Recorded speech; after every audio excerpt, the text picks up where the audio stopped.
farmers of the West, it's time for you to make a stand against the tide of evil that is sweeping across our land. The bandits and in Ottawa have saddled up their horde. They're coming, boys, at harvest time to mess with our wheat board. Makes no difference where I go, you're the best hometown I know. Hello, Calgary, hello, Calgary, you know we love you.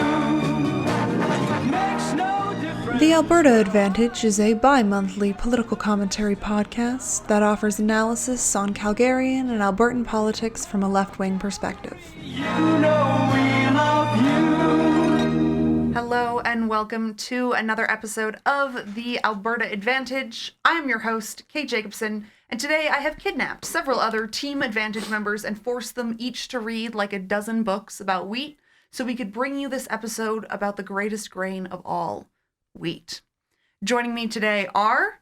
Stephen. Karen. Elaine.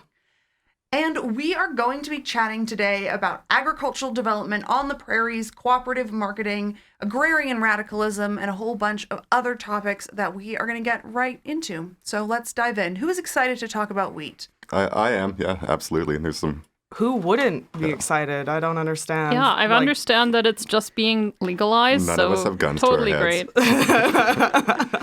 Kate's just placed the gun on the counter. To start off with, while we are going to be spending this episode talking about agrarian populism and radicalism on the prairies and the many aspects of these things that we find really, really inspiring and admirable, I think it's also important to realize that there are absolutely aspects of agrarian radicalism that have no place in any kind of future society. Some of the most obvious of those are like the role that the farm movement played in colonialism, the racism and sexism of it. However, like the purpose of looking at this stuff is not to kind of nostalgically pine for something in the past, but to sort of look at what is the history of the place that we currently live in and illuminate those aspects that can inform our politics as left-wing people who live on the prairies today. To start off with, when we talk about agriculture on the prairies, it's really important to understand the way that land was actually divided up in Canada. So in many countries where the peasantry, for lack of a better term, is kind of a large constituent part of radical movements, it's because of the prevalence of really, really large landowners that extract high rents from agrarian tenants. And that's really common in a lot of countries. In Canada, however, and in most other settler colonial nations, this isn't the case. And most farmers are actually independent commodity producers. And in the prairies in particular, where we live, this is because of what a lot of scholars call the clearing of the plains, or the genocide and forced dispossession of indigenous peoples. By clearing of the plains, we're talking about obviously are the extermination of the buffalo herds, the infectious outbreaks that decimated the local Cree population. Yeah, so a good way to kind of understand this is very contrary to the way it's often described in a lot of like Canadian sort of like historiography and media, is sort of like this sort of accidental like murder of the buffalo by like Europeans who didn't really know what they were doing. That's just like absolutely not true. Like it's much better understood as a process of like state-imposed starvation via the destruction of the buffalo. So that's like straight up just kind of hunting of bison. But then also a lot of bison were killed because of susceptibility to new pathogens that were carried by cattle farming settlers. So, yeah, like these cows that were coming in from Europe were bringing in like bovine tuberculosis and basically like also decimating the buffalo herds, the source of food for the indigenous population, which then led to them being malnourished and then led to disease outbreaks among the population itself. Yeah, and the best way we know that this was like a deliberate process of genocide by the Canadian government and not just sort of an accident of like disease outbreaks and overhunting is that the determinant factor of like indigenous population levels was reliance on government assistance. So the more reliant people were on government assistance, the more likely they were to die. And that's because the government like deliberately underfunded these programs, refused to distribute rations, refused to inoculate indigenous people against diseases that there were vaccines for. So it was very, very much like a deliberate policy. And that's why then when it's framed but in like current academia or like even when you're going through public education, there is this language that never mentions like genocide or, they just kind of say stuff like, we showed up and the planes were there, They don't want to acknowledge that there is any kind of responsibility that the government needs to, make amends for or give reparations or anything like that. Instead, we get lots of statues of dead Mounties and stuff. Yeah, exactly. Fuck the Mounties. Yeah, and as Elaine mentioned, the federal government has obligations, and a lot of those obligations were formalized under the treaty system. So most of the prairies, which is Alberta, Saskatchewan, and Manitoba, are treaty territory. So we're Treaty 7 territory here in Calgary. Edmonton is Treaty 6, for example. And treaty was seen at the time by Indigenous nations as kind of a bridge to a future without bison after the destruction over the 19th century of like bison herds. And it was meant as a transition towards farming, which is a very capital intensive process to kind of like start doing because of the need for equipment and things like that. Of course, like as we know, Canada never really intended to honor the treaty it made with any of the other nations, and it was basically a way of clearing the plains for majority white settlers. So this impacted early settlement patterns in the prairies quite a lot. A lot of people who settled on the prairies early were from European nations, and they were attracted here by the promise of free or cheap land. So the Canadian government had an active practice of marketing settling on the prairies to poor people in Europe. So the majority of settlements came to establish farmsteads, which would grow cereal crops, primarily, obviously, wheat at this time. Opening the plains to a more intensive European style of agriculture in the late 19th century also brought a huge amount of grain into the world market, which actually depressed the prices that you could get for grain, and it disrupted European peasant agriculture, which in its turn led to another wave of immigration to the prairies. So it's a very, very cyclical process. Western Canada was actually significantly impacting global grain markets. Yeah, so also the increasing population agitated for provincial status for Alberta and Saskatchewan, and they were both created in 1905. But the federal government still retained resource rights, which other provinces had from the start. John A. Macdonald implemented the national policy, which in one form or another would guide Canadian economic development until the 1950s. When Canada pursued North American economic integration. This national policy was basically a system of high tariffs, and it was meant to protect manufacturers in central Canada from U.S. competition.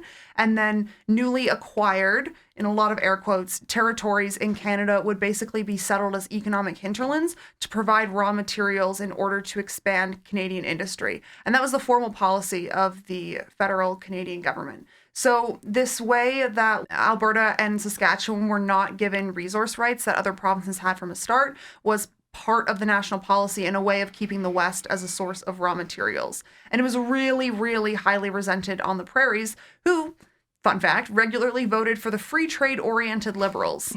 I mean, they both just absolutely suck ass, but it's very funny to think of, like, the prairies, a liberal stronghold. Isn't it? Yeah. Only in 1930 did the federal government hand over resource rights during the middle of a punishing depression when provinces had little money to spend on industrial development. So this locked the prairie provinces into really heavily farm-based economies and into agrarian patterns of development. And this is something that Alberta and Saskatchewan in particular, and to a lesser extent Manitoba, didn't really transition out of into the last quarter of the 20th century. So I think that's very important to understand that our images of Alberta and Saskatchewan and Manitoba as like farm places and as the prairies as somewhere that is devoted to farming is very much the result of deliberate government policy, first with the clearing of the plains and then with this national policy that prioritized manufacturing in central Canada. So because of the aforementioned clearing of the plains, most settlers in the prairies were given free or extremely cheap land and therefore functioned as independent commodity producers.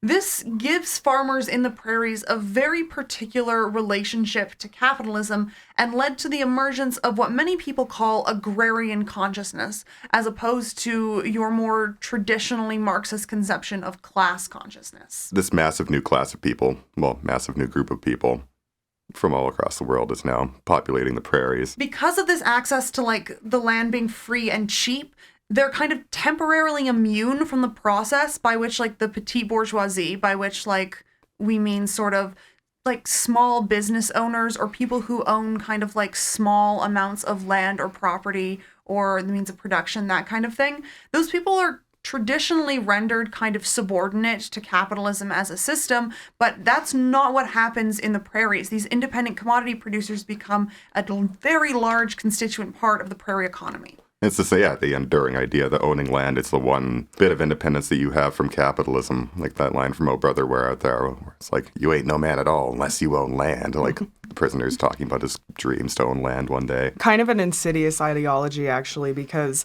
it convinces you that, first of all, the petite bourgeoisie is totally framed in capitalism as the ultimate goal and, the ultimate bootstrapper or whatever. It's insidious because it frames yourself as the worker and the landowner without realizing that you actually are still perpetuating this ideology that is going to impact you negatively in the future, most certainly. Now, and particularly in the early 20th century, the independence of farmers from capitalist relations is completely illusory. Like, farmers are absolutely subject to market relations, to large fluctuations in their income based on speculation on the grain exchange, things like that. So this kind of agrarian consciousness, one of the interesting things about it is it emphasizes the common interests of agrarian producers, so your interest as a farmer with other farmers, but it also emphasizes the difference of the agrarian producer from all other producers.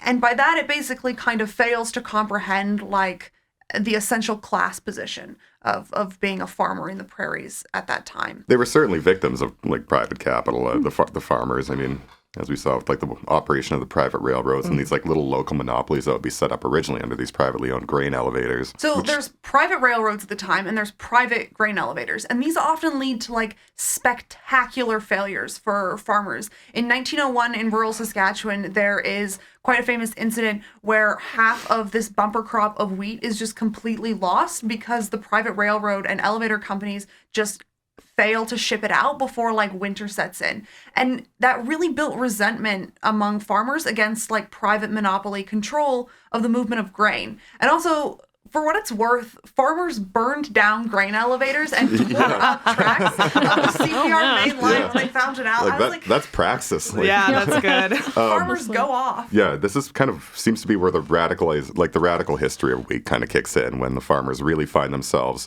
clashing with these like local Mussolinis who own the grain elevators, who just won't let them, who will just basically make them lose their crops or not move their grain at their discretion. Yeah, they're basically like completely held ransom to these private companies, and also private companies that have complete like perfect control, right? It's not like the perfect ideals of a free market where like, oh, I'll just take my grain to the other railroad company. It's like there is no other railroad company. There is no other grain They're elevator. hostages to Exactly. this. But because they're system. also owners of their own, they have class solidarity essentially.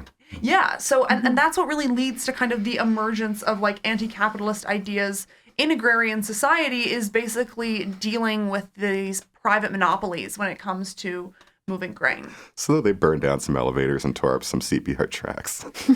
But despite this kind of emergence of like early anti-capitalism, farmers didn't like the idea of nationalizing land. Whenever that idea comes up in sort of discourse of the time, farmers and farmers' movements are often very against this. And they thought that by nationalizing land, they would move into being basically workers or employees of the state. I think it's interesting because it sort of shows like an understanding that they were not workers and they did not have a workers like exact relationship with capital. And in Alberta, for example, like the farmers basically really, really resist any kind of permanent identification with labor. Like they're often sort of uneasy bedfellows with labor for like key demands, but they sort of resist being like permanently like lumped in with them as like a group of people. Oddly, yeah. It's such a peculiar paradoxical existence because they need that support from labor to, ensure like basic standards of working and living and stuff like that. But they still don't want to give up their land in order to get that. They don't see themselves as exactly. workers. Yeah, well,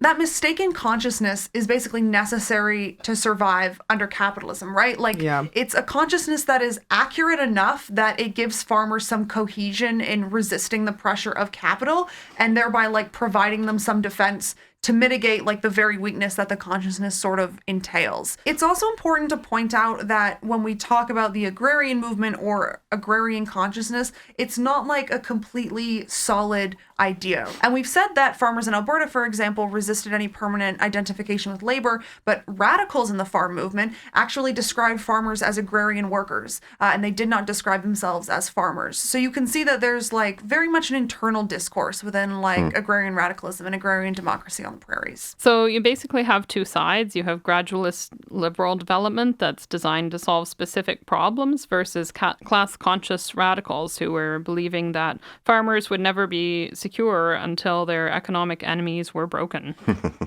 And you see how that would lead to like two really different types of politics, right? Because if you're like a class-conscious radical who is involved in like the farmers movement, then you're going to have kind of this natural alliance with labor because you're going to have the same enemies, and that is private monopoly, control of industry and of infrastructure. But if you're like, oh, you know, this is just kind of like a lobby group that is meant to solve really specific problems that only impact farmers, so maybe we can like move our grain a little bit faster or like have a little bit better of like a docking procedure, then you're not going to have that like natural alliance with workers because you don't see yourself as occupying the same class position that they do. Yeah, it's just solidarity. That's the concept. Those elitist farmers, hey, just like not Yeah, associating with, we're not in solidarity with not anyone associating else. with Not very lowly good. laborers. Yeah, No. such elitism from. But like some people were, and then it's just like it's very interesting to me, especially when like you think about kind of like the space farmers occupy in like our contemporary imagination, or the space like rural Alberta identifies in our contemporary imagination, and then to think about like radical farmers being like, no, we are like agrarian workers, and we like see ourselves as occupying the same class position as like people who work in factories in Regina and in Winnipeg, and that is why we are going to stand in solidarity with them. I think that's very interesting, and I think that's something that is glossed over a lot when we talk about the prairies. Absolutely. It's a complete antithesis of what I imagine in my head as a farmer, or like what the ideology that a farmer would have or something like that. Yeah, and the fact that we like associate farmers and like rural areas with that is absolutely, I think, kind of a project of capital and a project of neoliberalism, and also the result of like mass changes in sort of material conditions and The fake nostalgia over the traditional family farm. And, Yeah. Yeah, and what's really interesting about that is that at the time, farmers would often say like, we recognize like the family farm, but that is not like the ideal mode of agricultural production. In the farming section of the Regina Manifesto, which is the policy document that like the CCF released in 1933, that's literally what it says. They're like, we want to move beyond the family farm to like truly cooperative agricultural development. So that kind of fetishization of like the family farm just doesn't really exist discourse-wise. That's very, very interesting. it is a neoliberal project, you're right. Okay, so wheat on the prairies, as we've mentioned, was originally transported exclusively by the private market. And this was really unpopular among local grain growers for a lot of the reasons that we have previously identified, primarily that early elevator operators really quickly formed monopolies on the prairies. Well, towards the end of the 19th century, and rail companies too were also like refusing to allow grain loading from anything but the elevators, possibly in service of these local monopolies. Previously, farmers would hand load railroad cars, so it's 1,300 bushels per car, and you basically dump in like bushel bags. But obviously, That it's sounds awful. Yeah, terrible. obviously it's very inefficient, and honestly, it just sounds like it sucks. The problem with the elevators, as Stephen correctly identified, was that they basically left farmers at the mercy of elevator owners who had a monopoly unloading grain for shipment. So farmers pressured both Manitoba and the federal government to regulate the power of elevator owners, but legislation passed that was fairly toothless, so it didn't really work. Surprising, yeah. Weird. I can't believe you can't legislate your way out of problems with the power dynamics of modern capitalism. Disappointing. Food for thought, everyone. Farmers responded by creating the Territorial Grain Growers Association in 1902 as a lobby group. That year, they managed to get a railroad agent charged for failing to follow the existing laws around grain handling, and the court convicted him with a fine of $50. Honestly, that was probably a lot of money in That's probably like 10 grand back then. It Yeah. was just terrifying. Apparently, it was a big victory for the farmers because this victory in getting a railroad agent convicted with a fine of $50 spurred them to found the Manitoba Grain Growers Association in 1903. And this group actually ends up investigating the Winnipeg Grain Exchange and recommending that farmers create a cooperative grain marketing body to participate in the grain exchange. So they started doing politics basically and got a major victory by getting that ticket agent. And so this Grain Growers Grain Company, founded in 1906, they buy a seat on the exchange. And what happens next is very interesting to me because it sort of represents to me how like you can't ever play by capitalism's rules. They will like always find a way to fuck you over. And the Winnipeg Grain Exchange does find a way to fuck the farmers over. They're very hostile to the Grain Growers Grain Company, and they use the excuse that the cooperative principle of paying patronage dividends was tantamount to rebating part of the commission, and it violated the exchange bylaws. That's kind of a lot of technical gobbledygook, but the important part is they like basically found a bunch of like made up crap in the bylaws and were like, you cannot do this. So like, fuck off. No being a cooperative company in the grain exchange. And the exchange actually suspended the farmers' seats. Yeah, just booted them out, get out of here after that. So You're so right, Kate, that you just can't play by their rules, right? They're setting you up to lose. And they learned that lesson, apparently. Farmers across the prairies start setting up organizations to defend their interests after the success in Manitoba and probably what they learned in their fight with the Winnipeg Grain Exchange. Yeah, and in the end, the exchange does relent, mostly because the farmers pressure the government to threaten them with special legislation. Yeah. So in 1912, the federal government passes the Canada Grain Act, which reformed the grain trade, established a board of commissioners, and set regulatory standards. But then the First World War happens. War breaks out in 1914, and wheat prices go through the roof because of the conditions of war. This makes farmers very happy because they are making more money, but it also caused a lot of concern for the federal government who wants to protect consumers from high bread prices, as well as supply wheat to the war effort. So you got kind of this like patriotic nationalist jingoism at the time.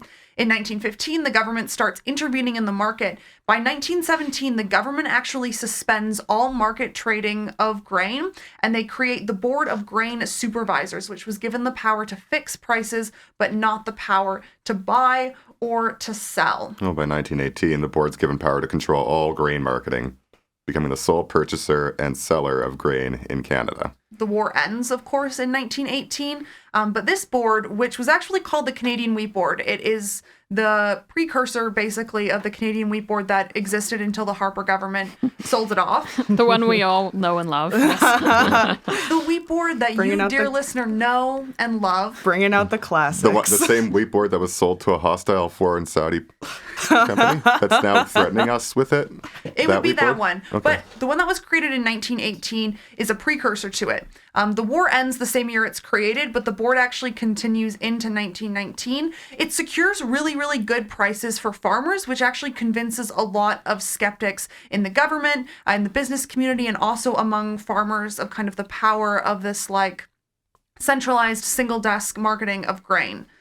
However, the reason this like first iteration of the wheat board fails is that the government just like did not want to stay in the grain business. They wind down the board in 1920. Post-war wheat prices also quickly fell, and the farmers felt that having a board would have protected them from this, which It I would probably say, would yeah. have. Yeah, but farmers like really weren't happy with the government getting out of the grain business. They'd seen a lot of success with this first version of the Canadian Wheat Board, and they were not very happy to give it up. So the first wheat board basically collapses soon after it starts, mostly because the government has no real interest in staying in the grain business. But post-World War I, wheat prices fell very quickly, and the farmers felt, as Elaine mentioned, that some kind of cooperative mechanism would have protected them from this. By the early 1920s, however, it was pretty clear that the government had no interest in bringing back the wheat board, so farmers in the prairies decided to create voluntary organizations known as wheat pools. A wheat pool was a farmer-owned cooperative venture that sold wheat on behalf of its members. in order to break the power of the for-profit companies that dominated the grain train at the time. Wheat pools also owned networks of elevators, rolling stock, stores, other facilities and equipment, making them giant businesses that weren't privately owned. So pretty unique. So one of the interesting things with the way that the wheat pool was able to break the power of these for-profit companies is that major private companies on the market made their profits not on like commissions by transaction, but by trading on their own account. So they would depend on the spread between the prices at which they bought and sold. So this was like theoretically competitive in terms of grain marketing, but farmers were rightly suspicious of the potential for major dealers to organize for profit speculation and for price movements that were unrelated to fundamental market conditions. And so this important American idea of like pooling crops and entrusting their sale to cooperatively owned marketing companies, it was a way of dispensing with open marketing on kind of like a grain exchange, like the Winnipeg Grain Exchange. And it's a really clever way of like basically completely undercutting any of the power that these private monopolies had.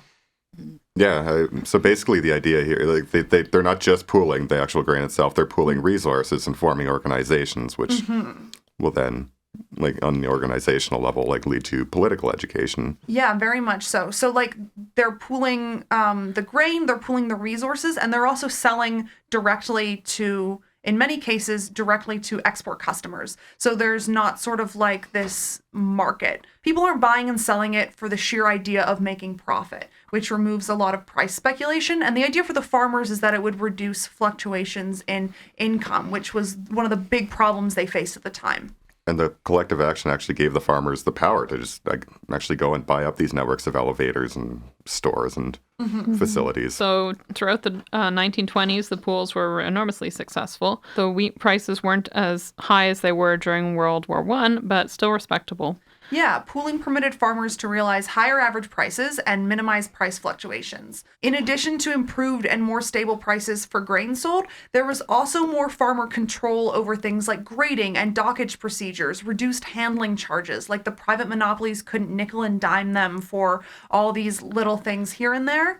And I also think the control aspect is really interesting because like who would know grain better if like not the farmers? And I think being able to have control over the way your grain is stored and transported and graded is really, really interesting. And I think shows a more long-term political value and utility for these wheat pools. So yeah, it's a significant early example of regional entrepreneurship on a collective level. Would that be controlling some kind of, I don't know, like means of production or something along those lines?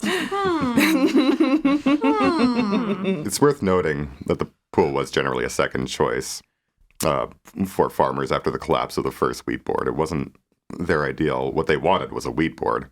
Yeah, and the reason they wanted the wheat board is that the pools were voluntary, and they liked that the wheat board was mandatory, so it basically afforded farmers even more control.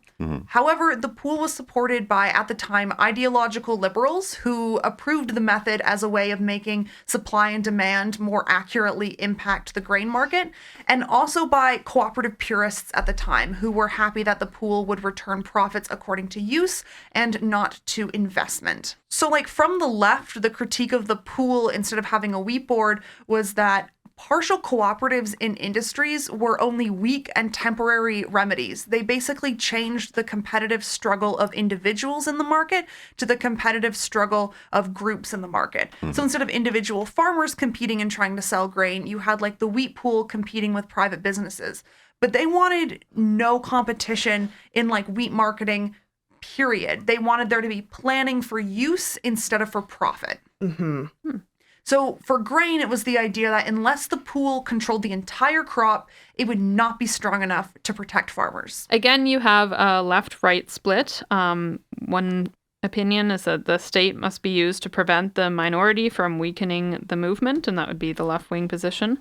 And that would be versus gradual education and growth, which is the right-wing position. Yeah, and how this applied to the pools is that the right-wing part of the pool movement, they actually didn't want the return of the wheat board, and they didn't want it to become mandatory. They liked this idea of like gradually educating people and gradually getting more people kind of on board with the pool system and growing it. But there should always, be the option to opt out.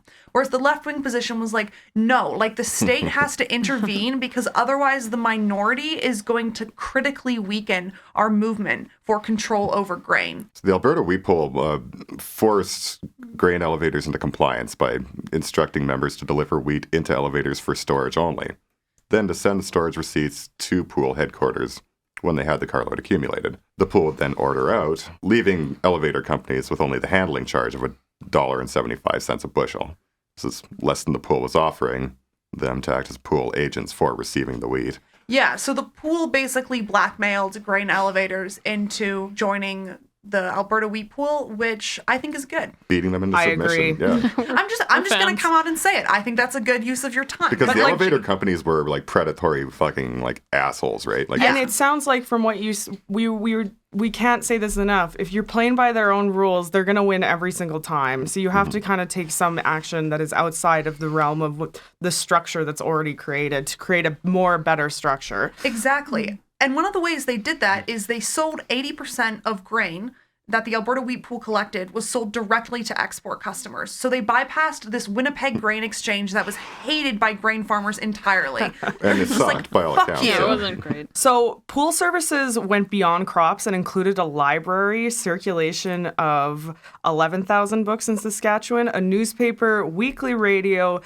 broadcasts, university scholarships, technical services, grain cleaning, variety test programs, crop research, distribution of farm supplies, political organizations that lobbied for cooperatives. The list goes on and on. Yeah, they really went out of their way to embed the wheat pools in the lives of their members beyond simply handling grain. Workers' faculties. Yeah, basically. exactly. Yeah. And that's just good praxis of how to disseminate ideology into people. You need to start making it because, capitalism is infectious in your own lives in a way that you can't see. So in order to disseminate this ideology to other people, you need to inject it into other stuff you need to inject it into pretty much every way of your life because your life is dominated by it, essentially. Exactly. Imagine listening to hockey games on the radio in rural Saskatchewan, but the commentary is being done by like a guy from the Saskatchewan wheat pool. I'm sorry, it slaps. Yeah, I'd still No, listen to that. it's great. I agree. It gets even cooler because leaders in the pools had a vanguard conception of their role. Like they took it on as a personal responsibility for preventing conservatism from creeping into this cooperative movement. Yeah, so they were protectors. Exactly. They saw a very educational role for leadership in the cooperative movement.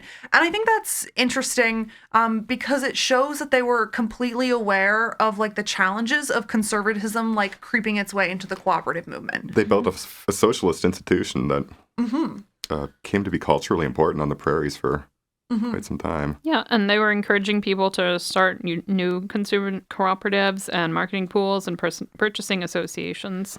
So it was just kind of the beginning of what they saw. So Yeah, the Alberta and Saskatchewan wheat pools would actually hire people to run educational meetings for pool members, and they would do formal political education that way, which I think is Inspiring. extremely cool. Very good. Yeah.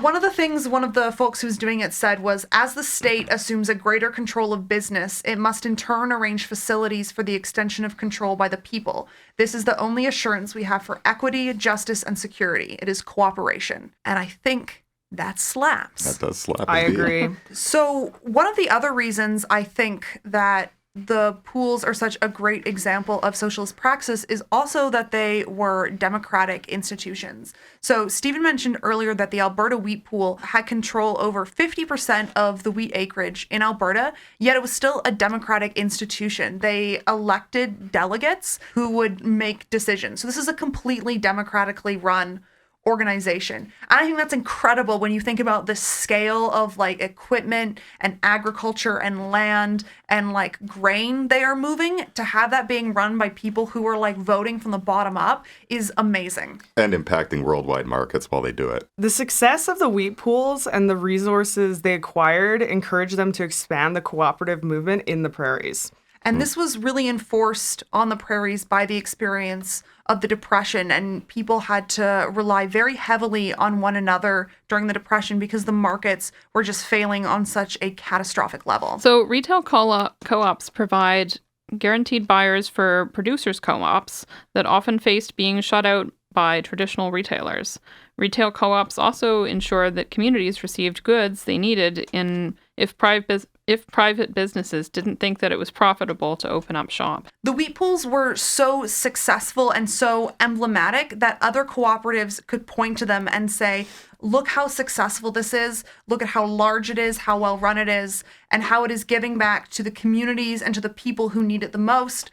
Why can't we do that in our lumber mill, in our jam factory, in our flour mill, in our meat plant? So it was hugely inspiring to the rest of the cooperative movement that existed on the prairies, which I think is super cool. October 1929, Wall Street crashes, sending commodity prices downwards.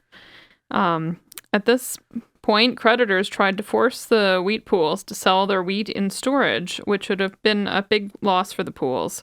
But the Prairie provincial government stepped in and bought out the bank debts. Yeah, so provincial loans are basically what keep the wheat pools from collapsing during the Depression, and the pools actually later repay the debt. So they hang on to their storage, hoping for prices to rebound over this time, but by late 1930, it was at 50 cents, and the expectation was 1931 would be 35 cents.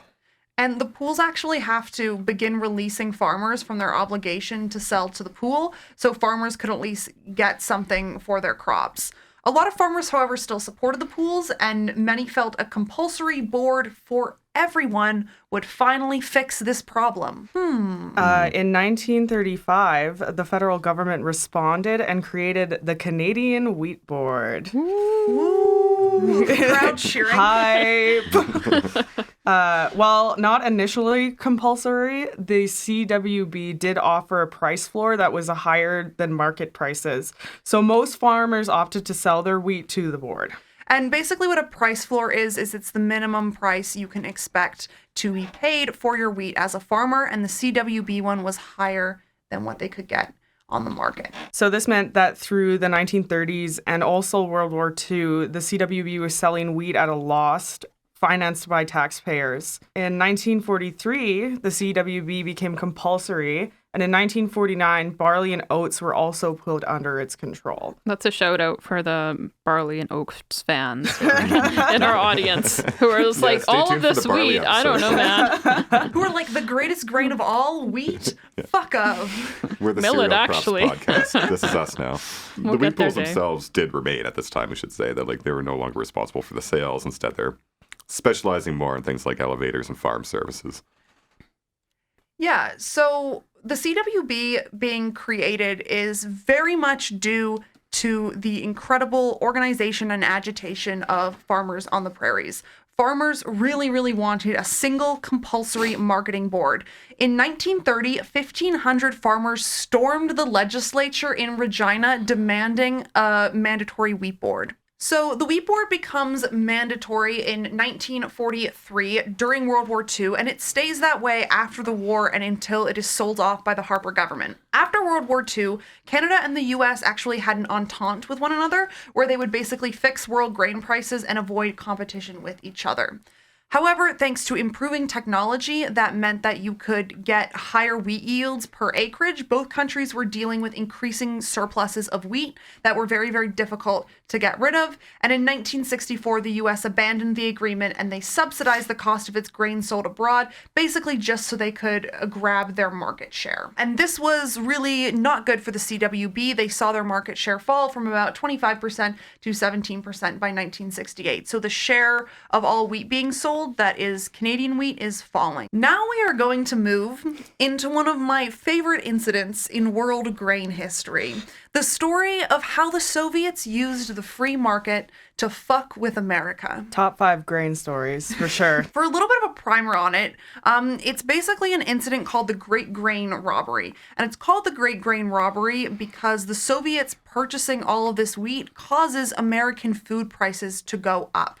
And it causes American food prices to go up not only because the price of things like bread that are kind of a direct result of wheat go up, but also because one of the biggest costs for livestock is actually feed, which is one of the prime uses of cereal crops.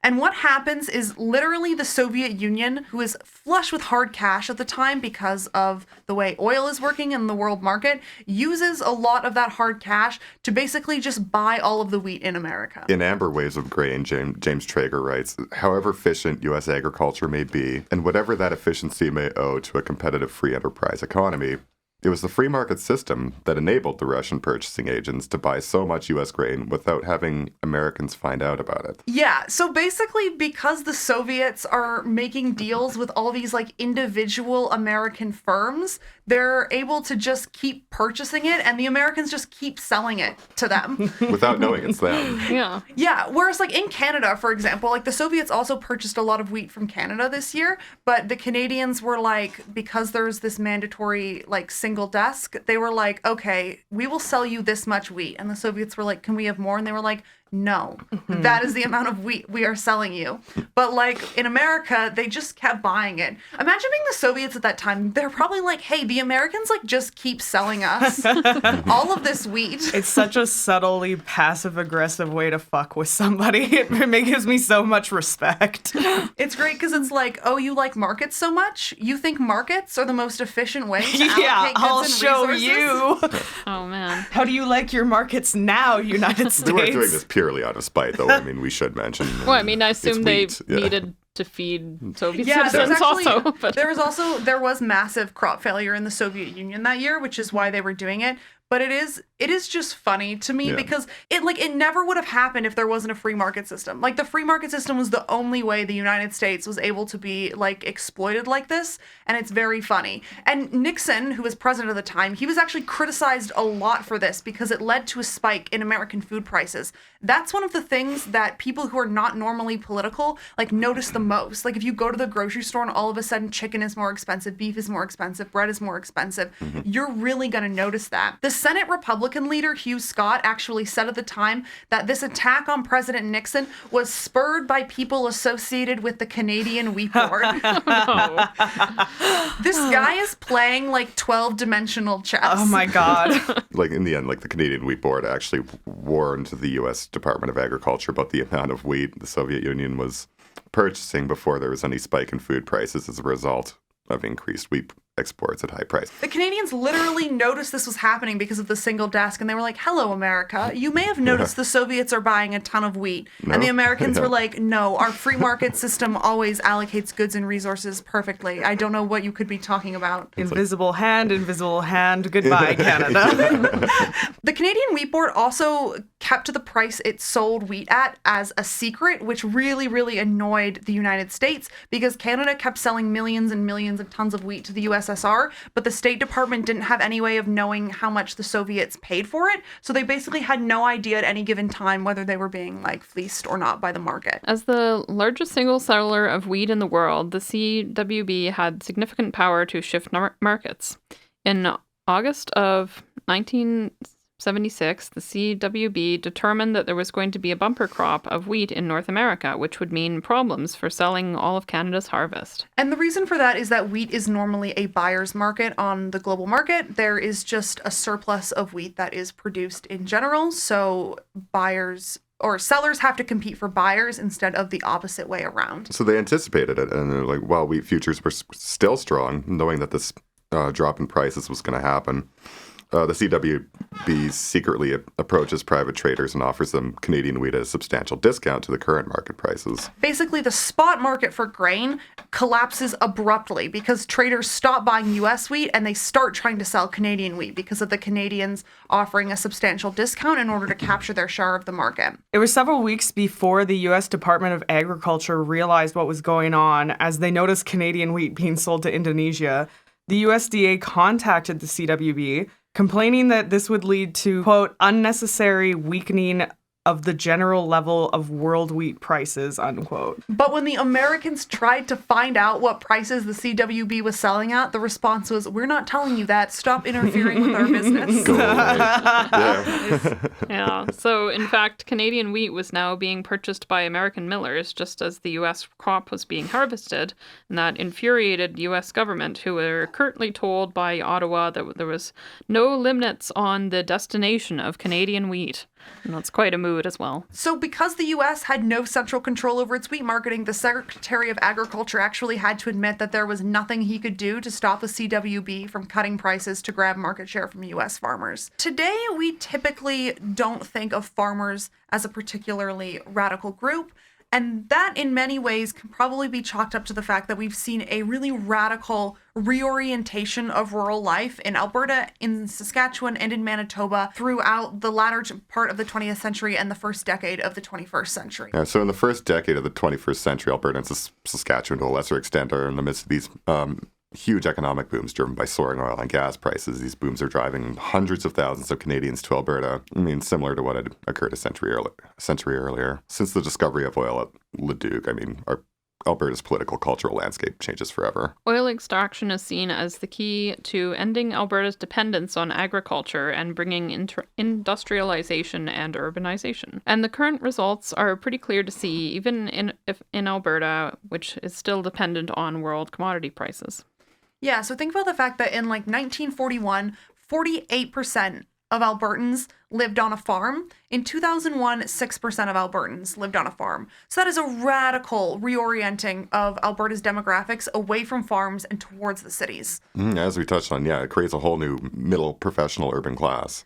Yeah, and Alberta has also gone from being an economic hinterland by design of Johnny MacDonald's national policy to like Alberta competes with Ontario as an economic engine for Canada. It is absolutely in no way an economic hinterland of Canada in any way. Besides the population growth, urbanization and industrialization have made it so that rural areas are experiencing major depopulation. And rural life has been also really reorganized. Like what remains of it has been reorganized dramatically according to the needs of like international agribusinesses. So this family farm is not really considered to be like a viable way of life in terms of rural life any longer. So there's much more corporate farming, contract farming, intensive livestock operations, things like that. Farm cooperatives like the Alberta Wheat Pool, those were replaced by AgriCorps United, which like honestly, like, do you even need me to tell you anything about that? They're clearly evil. Neoliberal globalization meant the dismantling of traditional protections on rural economies, as well as exposing the entire prairie economy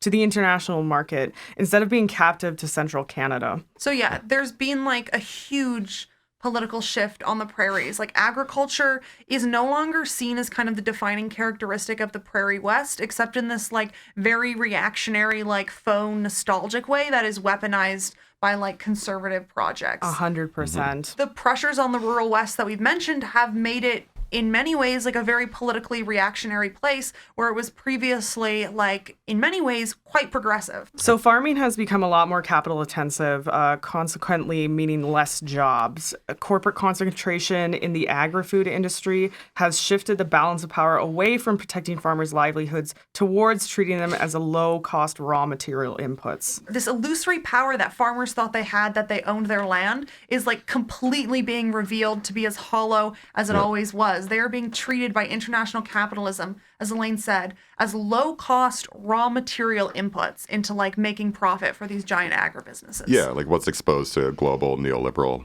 capitalism, that independence that they thought had protected them actually burned them hard and made them vulnerable, and I think is part of why the kind of extreme reactionary elements tend to come from these rural depopulated. So the Canadian government at like every level has really helped facilitate this globalization of Canadian agriculture since, about the 1970s. Governments used to kind of support a lot of rural communities through like protectionist trade policies, as well as through intense kind of infrastructure and service spending when they often couldn't support those services by themselves. But neoliberalism has just like left so many rural communities depopulated and unable to fend for themselves. And this makes rural areas once dependent on farming desperate to attract any kind of investment, regardless of how desirable it is. So that's why you see like these giant slaughterhouses going up in like rural Alberta. And that's what I think about when I think about rural Alberta now. I think about grain elevators being toppled. I think about giant slaughterhouses going up. So it's almost like our own version of like deindustrialization that wreaked havoc on Ontario. And the Canadian Wheat Board that we all know and love and mourn so much. What is the state of it today?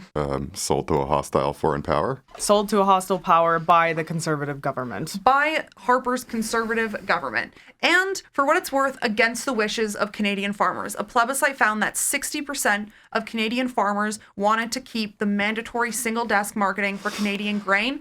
You know what the government said to that? They said it was a non-binding vote. Stephen Harper, I know you're listening to our podcast, so fuck you. Basically, how the decline of the Canadian Wheat Board happened is that in 2012, their monopoly was ended, so farmers didn't have to sell to the single desk anymore. And in 2013, there was actually a bumper crop of wheat, and it was a complete disaster. Grain was literally rotting in fields across the prairies because it couldn't be moved.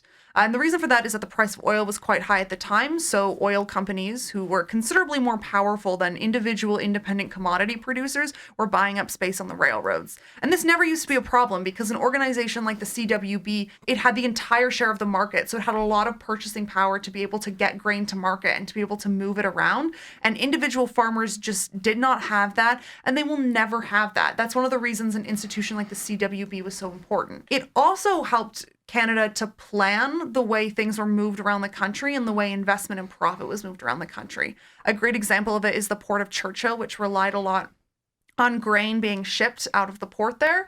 And now that there's no CWB, there is not grain being shipped out of the port. So it is also being like completely fucked over by the end of this. A disastrous economic policy.